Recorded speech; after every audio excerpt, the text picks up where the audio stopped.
Gio Tingson proud na ibinandere relasyon kay Christine Reyes, tara at pag-usapan natin yan. Pero bago ang lahat, kung di ka pa nakasubscribe sa ating channel ay huwag kalimutan mag-subscribe para lagi kang updated sa latest chika. Ang bilis talagang mag-move on ng mga artista. Iyan ang panunokso ng netizens kay Christine Reyes na balitang nakatagpo na ng kapalit ni Marco Gumabaw. Pinagpipiestahan ngayon ang pagpo-post ng mga litrato sa social media ng rumored boyfriend ni Christine, ang political strategist na si Gio Tingson.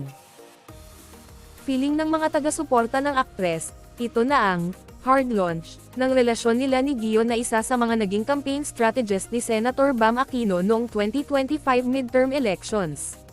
Kasalukuyan daw nagtatrabaho si Gio bilang Head of Public Affairs ng Grab Philippines at dati ring chairperson ng National Youth Commission.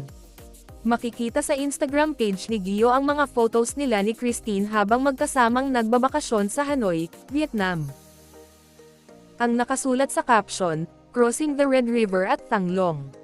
Reaksyon ng mga netizens, mukhang nakatagpo na nga ng bonggang kapalit ni Marco ang aktres matapos silang maghiwalay ilang buwan na ngayon ang nakararaan. Sabi nga ng ilang taga-suporta ni Christine, bilib sila sa bilis ng pag-move on ng aktres sa breakup nila ni Marco. Sana all daw ganuan ka-fast makalimot sa past.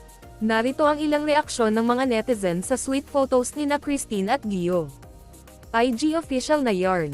Anotary launching. Pag-ibig na talaga yan. Blumang kaha. Bilis-bilis naman makamove on ni Ateng. Unang kumalat ang tungkol sa relasyon ni Gio at Christine sa OG Diaz Showbiz Update, last June 29. Ayon kay Mama Uggs, kahit daw si re-electionist senador Amy Marcos ang inendorso ni Christine, nakipagmabutihan pa rin ito kay Gio na konektado naman kay Bam Aquino. Ilang beses na raw kasing naispatan na magkasama ang dalawa sa mga events.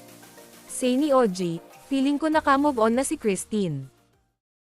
At dyan na po nagtatapos guys, maraming salamat sa inyong panonood.